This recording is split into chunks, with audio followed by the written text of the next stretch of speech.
up, Dom? How are you? Good to see you. Everything good? No, you're right. Excellent. Good to know. It was unexpected.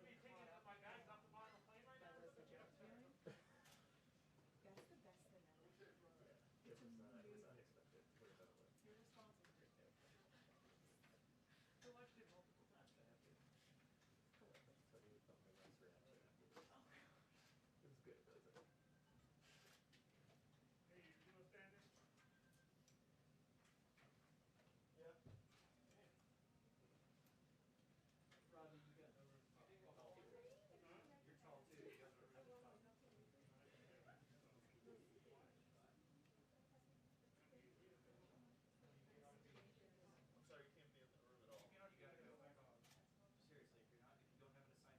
How does she not have an assigned you seat? can't have your camera recording sitting there either.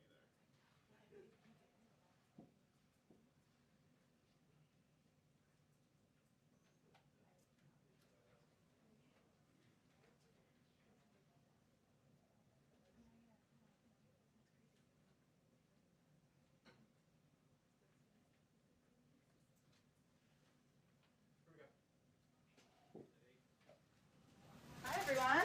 Hello. Happy Monday.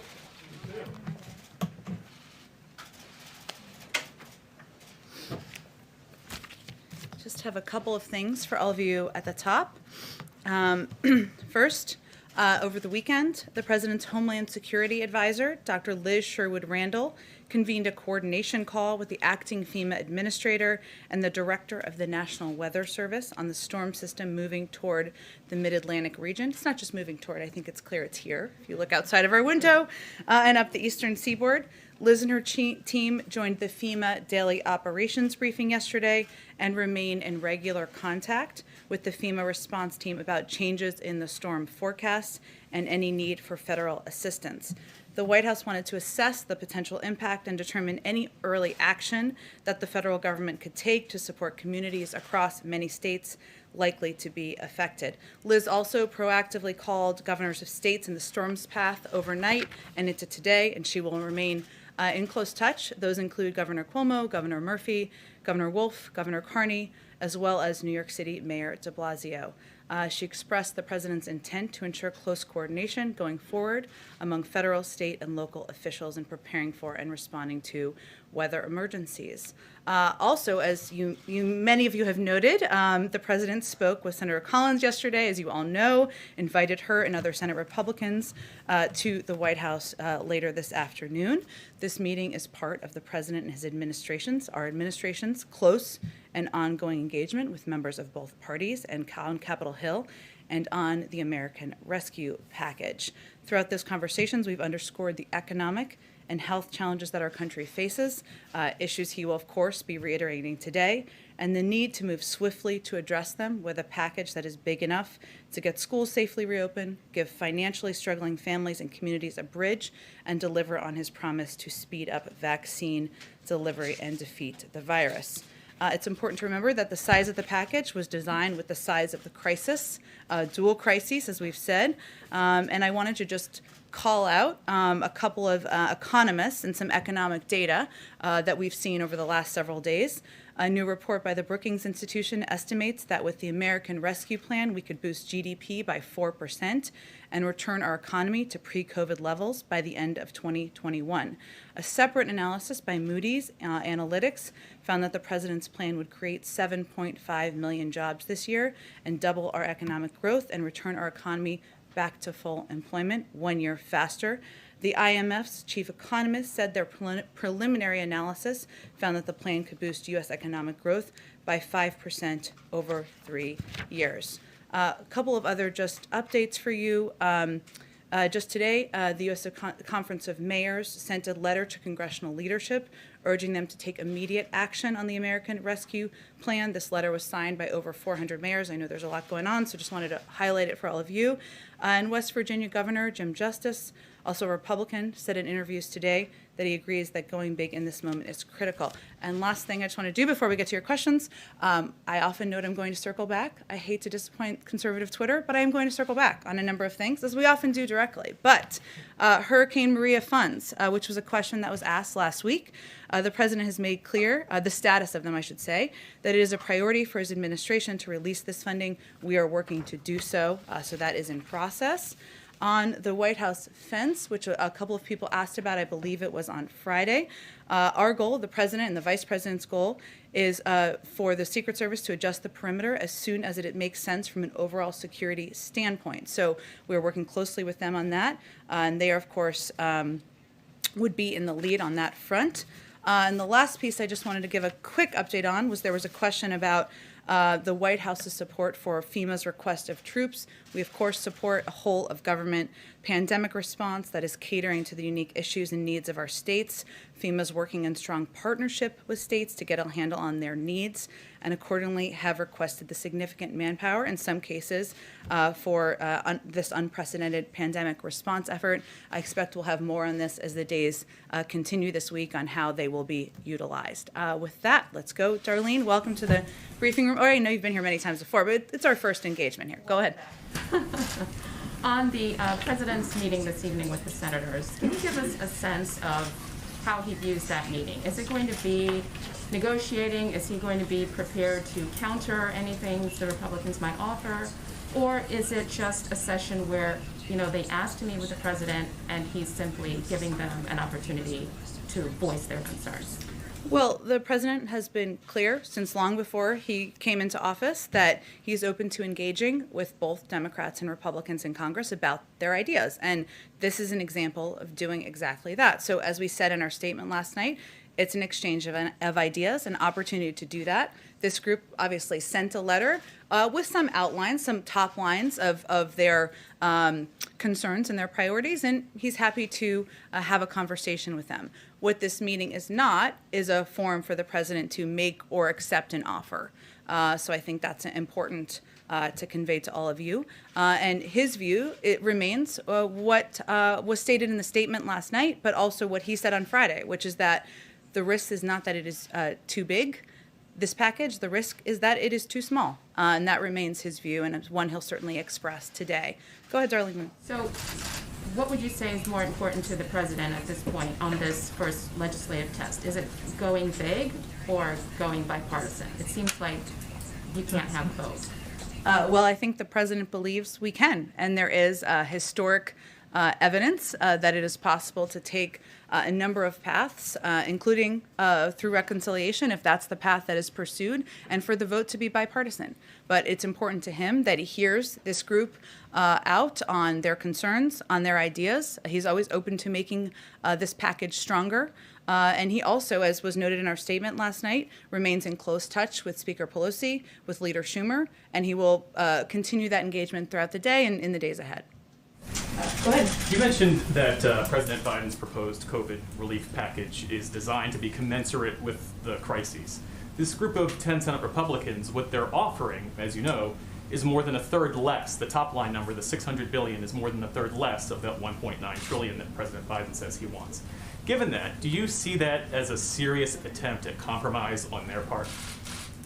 Well, I appreciate the opportunity to give more comment on their proposal. I think they put their ideas forward. That's how the president sees it. He felt it was, an effort to engage and engage on a bipartisan basis, and that's why he invited them to the White House today. But his view is that the size of the package needs to be commensurate with the crises we're facing, the dual crises we're facing, hence why he proposed a package that's $1.9 trillion. Does the president plan to invite Democrats into the Oval to have these similar conversations? Well, I can promise you we're less than 2 weeks in. There will be many Democrats in the Oval Office, and I'm sure this is just the part of our ongoing effort to engage directly. Well, asking that again in a slightly different way, there are Democrats who see that the first meeting the president is having face-to-face with lawmakers is with Republicans and not Democrats. I guess why is the White House doing that? Are there any specific Democrats you want to call out? No, but it's been talked about. There's concern that, Just people you know, talking about it in hallways? Okay. Sure. Well, I can assure you that Speaker Pelosi and Senator and Leader Schumer, they have been in very close touch with the president directly and members of the senior team. He has been in touch, but also members of our senior team have been in touch with Democrats across the political spectrum, and that will continue. And there will be definitely Democrats who will be part of conversations here at the White House. Two others on that. You said in your statement that the scale of what must be done is large. Let's bottom line it. Mm-hmm. Is $618 billion considered large by the White House? Well, I think our statement last night made clear that the president believes that the risk is not going too small, but going not big enough, and that his view is that the size of the package needs to be commensurate with the crises we're facing. That's why he proposed 1.9 trillion. There's obviously a big gap between 600 billion and 1.9 trillion. I don't think any of us are mathematicians, otherwise we wouldn't be here, but we can all state that clearly. And so clearly, he thinks the package size needs to be closer to what he proposed than smaller. And in that statement, you called out $1,400 relief checks, a substantial investment in fighting COVID and reopening schools, aid to small businesses and hurting families. A lot of that isn't in the Republican proposal. So why have this meeting at all if they're not even going to take seriously what he is proposing? Well, again, Ed, this is an opportunity to exchange ideas, to have a conversation. That's why he invited them over here to the White House. He outlined the specifics of what he would like to see in the package in his speech, his primetime speech just a few weeks ago. And there are some realities as we look to what the American people are going through right now. 1 in 7 American families don't have enough food to eat, right? We're not going to have enough funding to reopen schools. We don't have enough money to ensure that we can get the vaccine in the arms of Americans. So there are some real impacts, which he will certainly reiterate as he has publicly and privately in many conversations. But they've put forward some ideas. He's happy to hear from them, but he's also feels strongly about the need to make sure the size of the package meets this moment, and feels the American people expect that of their elected officials as well. Can I ask you a question on Burma? Sure. This statement the president just put out, among other things, it says the United States is taking note of those who stand with the people of Burma in this difficult hour. Is that perhaps a message to China? I think it's a message to all countries in the region and countries who will be asked to respond or to consider what the appropriate response will be in reaction to the events that have happened over the past couple of days. Go ahead. Thank you. On Friday, we heard the president come out and say that while he wants to pass this bill with support from Republicans, if we can get it, it has to pass with no ifs, ands, or buts, as he put it. That if we can get it part, should we take that as a sign that the president recognizes he may have to be abandoning his hopes for bipartisanship? I think it's hardly an abandoning of bipartisanship. We're still at a phase where the House and Senate are working through, as you know, from covering Congress, the entire reconciliation, what the process would look like on the budgetary front this week. Senator Leader Schumer and Speaker Pelosi have both said they would also like it to be bipartisan. We'll see what comes out of this meeting today, and if there are good ideas to put forward, we'll put forward them. There's still time to do exactly that. And even if through the parliamentary process that the Congress will decide it moves toward reconciliation, Republicans can still vote for that. And there's certainly precedent of that in the past. You mentioned that the Republicans can still vote for the bill, obviously, even if it's done through reconciliation. But some Republican sources say that's not really bipartisanship. It doesn't satisfy that promise because it's not true compromise.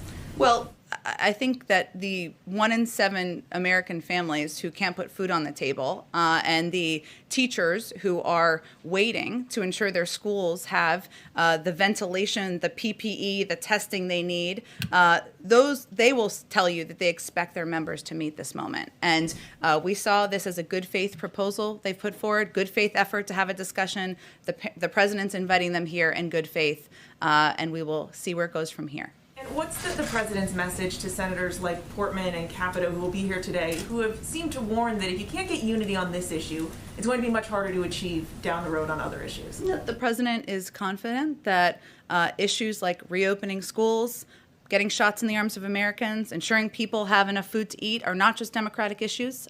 He takes his former Republican colleagues at their word, of course, that they're committed to these issues too. And that's why he wants to have the conversation. Go ahead.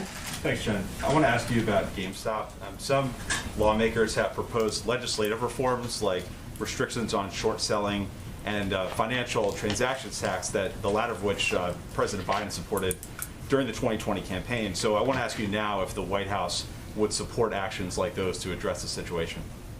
Well, as we've noted in here several times before, but I just want to reiterate, obviously this is under the purview of the SEC in terms of their review and monitoring. But this is there is an important set of policy issues that have been raised as a result of market volatility in recent days, and we think congressional attention to these issues is appropriate and would welcome working with Congress moving forward as we dig into these further policy issues. But I don't have anything further to predict for you other than we certainly welcome the opportunity to work with members who have proposed ideas. Has there been any direct engagement with those members so far and what they proposed? I don't have anything to read out for you on that front. Obviously, we're engaged at a variety of levels every day with a range of offices on a number of issues. But I don't have anything more for you on that. And then lastly, one more on this, sorry.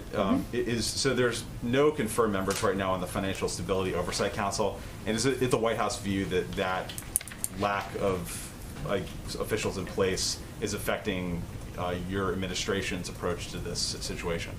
Well, again, the SEC is looking carefully at recent activities, and if they're consistent with investor protection and fair and efficient markets, that's where we think the purview is and the focus is at this point in time. Go ahead. If I can ask one follow-up on the meeting with the Republicans, and then a follow-up on the Sure. Bernie question as well. What is the timeline that the president sees for these negotiations to end? How urgent is this? If these benefits are going to end in the middle of March, how much time is there to have these types of meetings, as you say, with Democrats and others that may want to take part? It's incredibly urgent, and as you noted, there is. There are timelines coming up, I should say, in terms of when the Americans who are applying for unemployment insurance will no longer be able to get access. As I noted earlier, 1 in 7 American families can't put food on the table.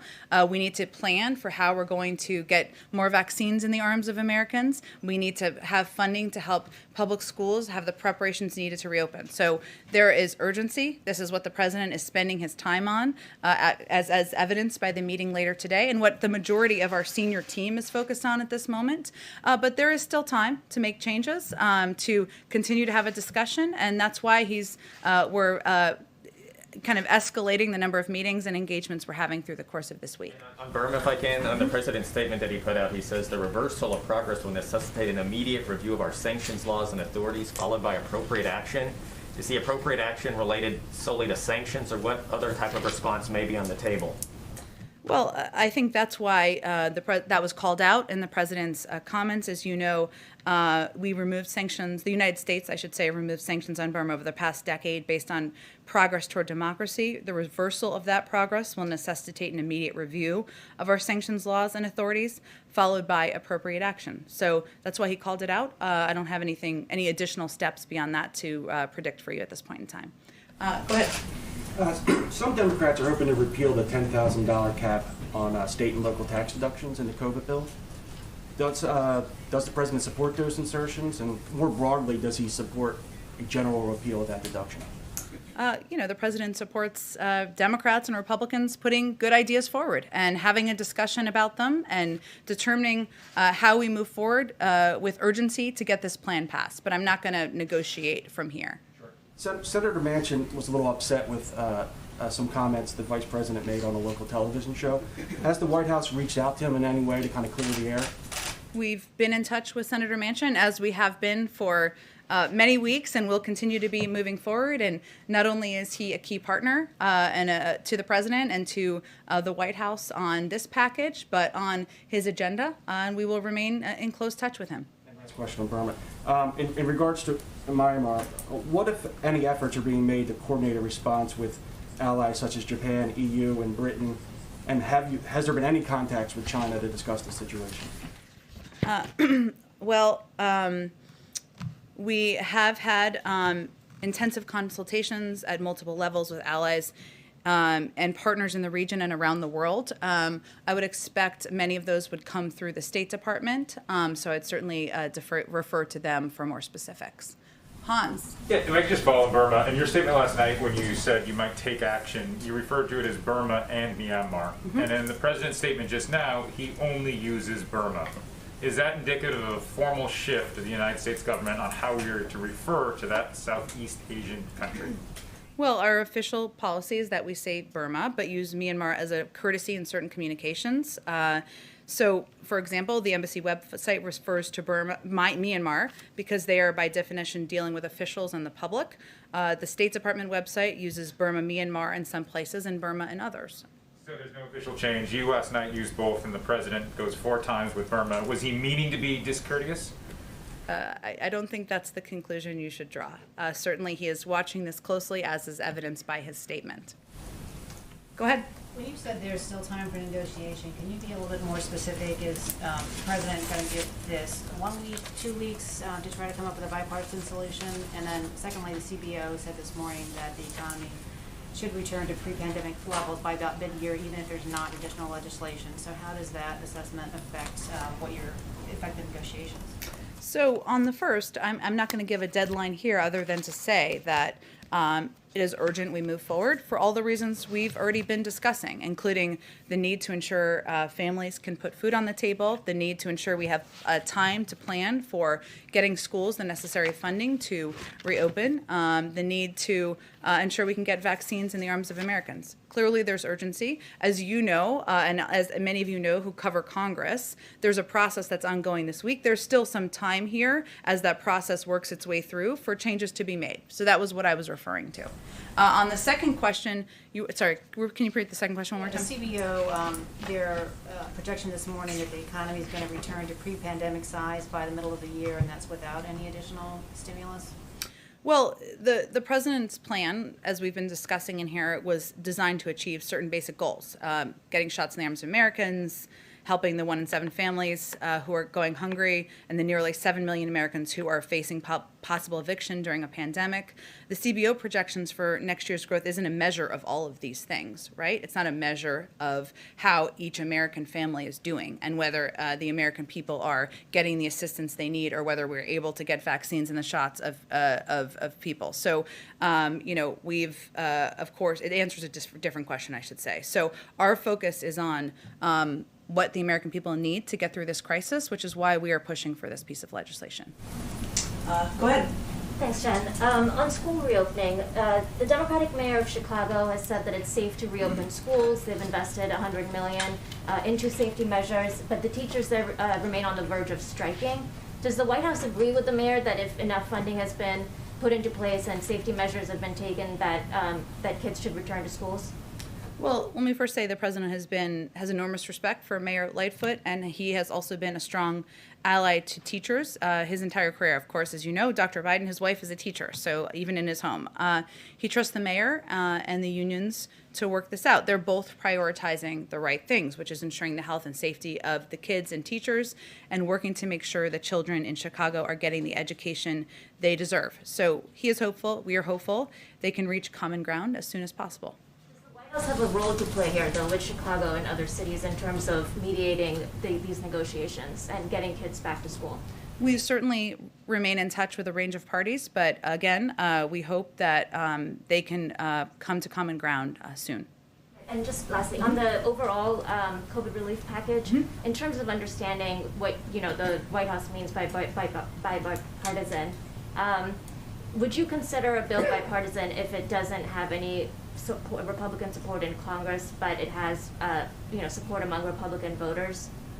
Well, I think you touched on an interesting point, which is that 74% of the public, according to recent polls, supports this package and the key components of this package. Democrats and Republicans. We just saw the Republican governor of West Virginia come out earlier today and advocate for a big package.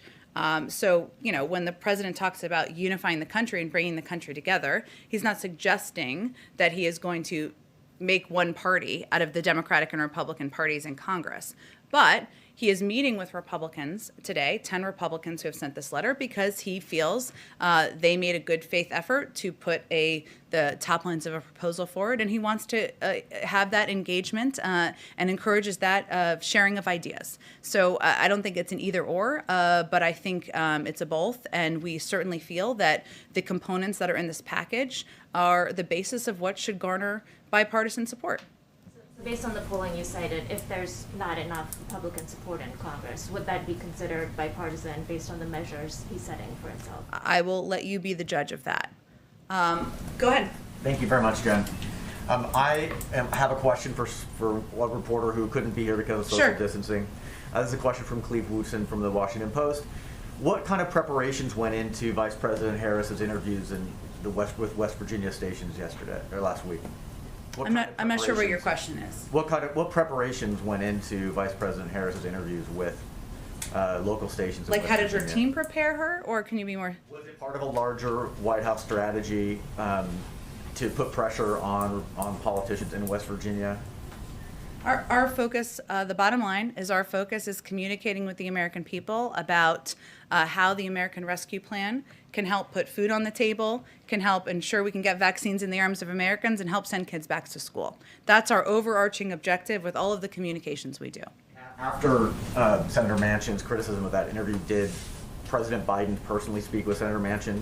As I noted before to an earlier question, we're certainly in touch with Senator Manchin and his team, as we have been for some time and will continue to be, and he's an important partner as we look to move forward on this package and, of course, all of the president's agenda. And I have a question about the meeting with Republican senators today. The proposal that they put forward would take the over $300 billion in aid to states and local governments that Biden has put forward and zero that out. There would be no aid in their proposal to state and local governments. Is that a non-starter for President Biden? I mean, can he even move forward with a proposal like that? Well, there is a reason that funding was in the initial proposal, including, sometimes the definition of calling it state and local means people don't know what it means, right? It is, and I'm not suggesting you're doing that. We've probably shorthanded it too. That is funding for firefighters, for, local communities, for enabling them to help get through this period of time. I'm not going to outline for you what the red lines are from the podium when there's discussions that are ongoing. But again, the reason that each component was put in the package is because economists, health experts, many that the president and others consulted with felt there were essential components to help get the American people through this period of time. Can I follow up on that state and local? Sure. Republicans are pointing to a J.P. Morgan report that most states haven't had a drop in tax revenues, and some states have seen an increase in tax revenues as an example of why that state and local tax relief or state and local relief isn't needed in this latest package. Well, again, I think our objective is to focus on not J.P. Morgan reports, but what state, local governments and others are telling us they need to ensure that the people in their districts, the resources in their districts, the people who are making government function in their districts have the funding and resources they need. Go ahead. Hi, Mish. Hi, how are you? Two questions. The first is, does the president support House Democrats moving forward with the process of reconciliation today? There's some reporting that they're waiting for the guidance from the White House.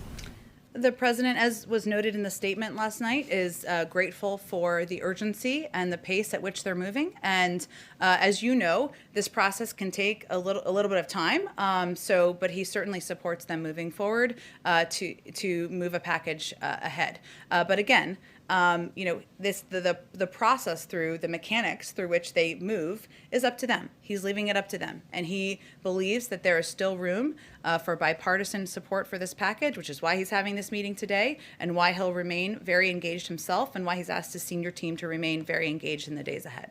Follow-up to that with reconciliation, is there a timeline that this White House is looking at as, okay, now we have to move forward with reconciliation? You keep talking about how urgent it is. I'm wondering if there's a deadline in the White House's mind or in the president's mind to say, okay, we have to move forward at this date. again, urgent means urgent. It means this is going to be the focus of the president, the vice president, his senior team. Hence, he's having a group of Republican senators here later today. He will continue to be closely engaged with not just Speaker Pelosi and Leader Schumer, but a range of Democrats, as will members of our team. And the fact that he's spending so much time on it, and our team is, shows you how much of a priority it is here. I asked you about COVID. I know there was a COVID briefing today, but one statistic that really stood out to me, and probably to a lot of Americans, is about 47% of vaccinations are coming in with racial data. That means more than 50% don't have racial data. I'm wondering if the president has a fix for that, if there's a legislative or a policy change that's going to be made, because I'm wondering how you ensure that the vaccine is given equitably if you don't know who's getting it. Well, first, the racial disparities and the impact of this pandemic are not lost on the president, and that's one of the reasons he asked Dr. Marcela Nunez-Smith, who was, of course, part of the briefing this morning, to lead this task force, and why he campaigned on the need for a response rooted in addressing the disproportionate impact on communities of color. There are a couple of steps that we are taking substantively. One includes standing up and supporting additional venues for vaccinations targeted at reaching those at the highest risk and the communities hardest hit by this pandemic. So going into communities and meeting people where they are and not expecting every community to go out and seek and search where they can find the vaccine. Meeting with states to discuss their plans for ensuring equitable vaccine distribution and offering assistance in achieving that goal. So as you all know, and we've talked about in here, governors are obviously overseeing the distribution and efforts to ensure that the vaccine is getting into communities across the country. We are closely engaged with them and looking for ways to help assist in that front and think strategically and creatively about how to do that. And we're also working with CDC to identify and explore ways to urgently improve the quality of vaccination data reporting by race and ethnicity. There's no question it's not the level that we need it to be at. Directive that's going to happen, or is there a message to the people that are giving out the vaccines? We need this data. I just wonder how that actually gets changed on the ground level. Is it a president? I don't know if it's a presidential memorandum or a policy change. I'm just wondering if someone walks into CVS, how does that person taking their data say, yes, the White House needs me to get this data from this person? Well, again, equity is essential and a in everything we do, including addressing COVID and the pandemic, which is the president's top priority. I would certainly defer to our health and medical experts, who I know spoke to this a bit this morning, and I think Dr. Marcela Nunez-Smith will be out more in the next 24 hours or so, talking more about steps we can take on this front.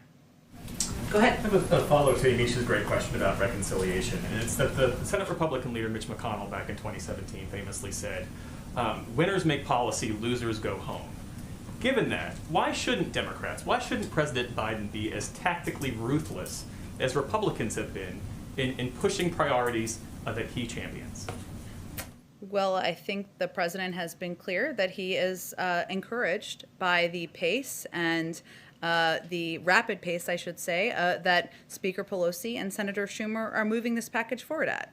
At the same time, as you know, there is time because this process can take a bit to make changes as needed, and he wants to be a part of those conversations. Hence, he invited Republicans to do that exactly here today. I can't speak to Senator McConnell's role or commitment or point of view or anything. He's certainly not asking me to be a spokesperson, Lord knows. But, President Biden ran on a commitment of course, unifying the country, but also of hearing from all sides and engaging and having an opportunity to have discussions. And today is part of doing that.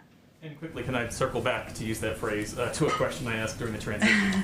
Anyone can steal it. Just means you have to get back. So I'll circle back to this. Has the White House made a determination about whether it will continue to extend the privilege of intelligence briefings to former President Trump, given the concerns among some Democrats that he'll either misuse it or leverage it to enrich himself? Mm-hmm.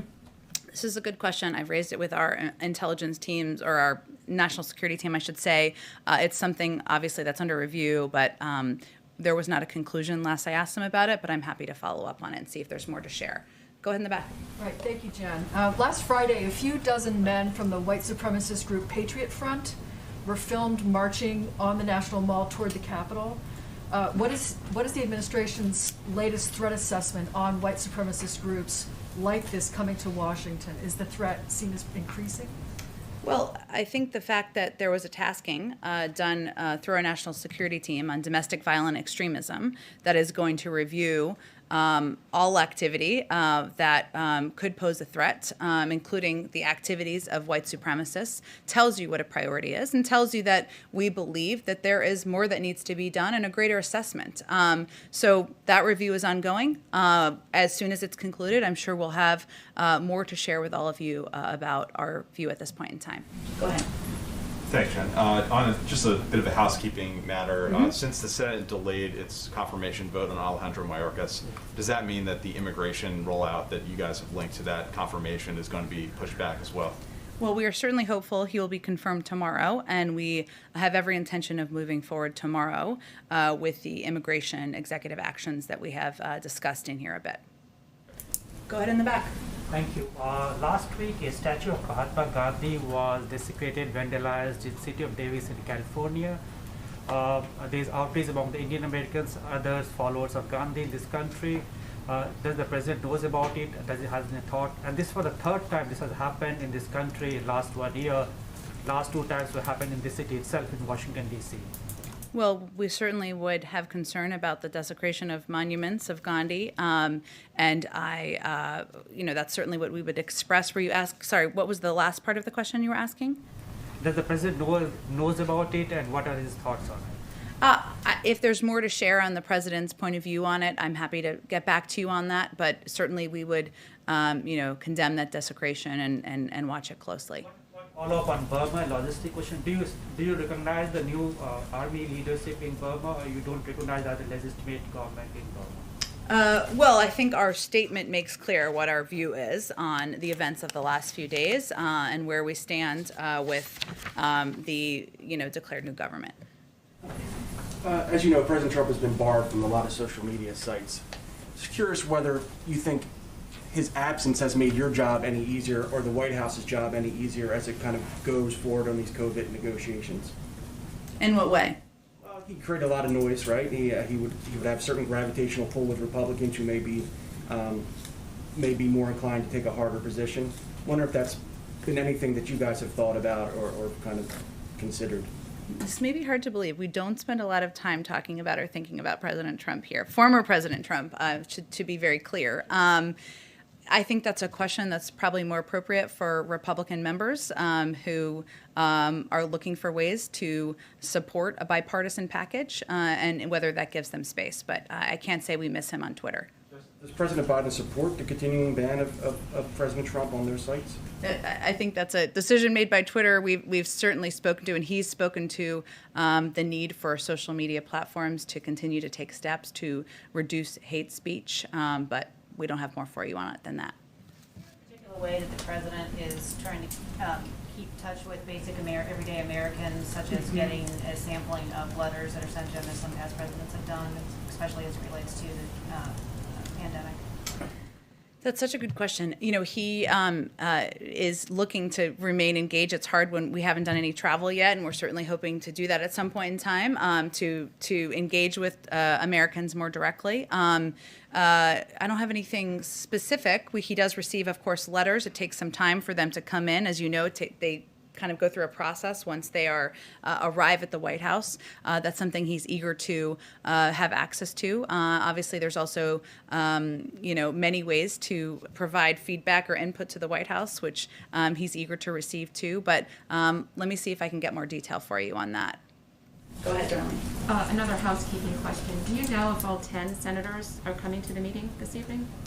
It's a great question. They were all invited, but are they all coming? I don't have a official manifest, but we will venture to circle back with all of you on that after the briefing. Then if I can ask another one on Burma. The president's statement that just came out, he's calling on the international community to come together in one voice to press the Burmese military to reverse what they've done. But do the events at the Capitol on January 6th make it harder for the United States to be part of this international community that he's calling on? Look, I think President Biden. I don't think the international community sees President Biden as a root of the events on January 6th, and certainly he has made every effort through conversations directly with partners and allies, through how he has spoken publicly in disgust about the events on January 6th, and through his own commitment to restoring rule of law, democracy here in the United States. The United States remains a country in the world that is looked to for leadership, and it's going to take some time, but he's certainly committed to doing that. Thank you. Go ahead. Another housekeeping related to the Capitol. Does the president or anyone else here plan to visit Wednesday to pay respects to officers sick leave? I will check on his schedule for you, Ed, and if there's more to outline for you. Go ahead, Hans. You may get into this tomorrow if we have an immigration preview or later tonight, but if for unaccompanied migrants arriving at the border now, after that appeals court decision, are they being turned away right now? We're going to have a briefing tonight for all of you on our actions tomorrow, and the president will have more to say. So I'll refer to that. Is that going to be one of the subjects, one of the items that's going to be discussed? I'm not going to preview it more for you. We're still kind of doing the final review, believe it or not. But we'll have a briefing tonight in advance of our announcement tomorrow. Great. Thank you, everyone.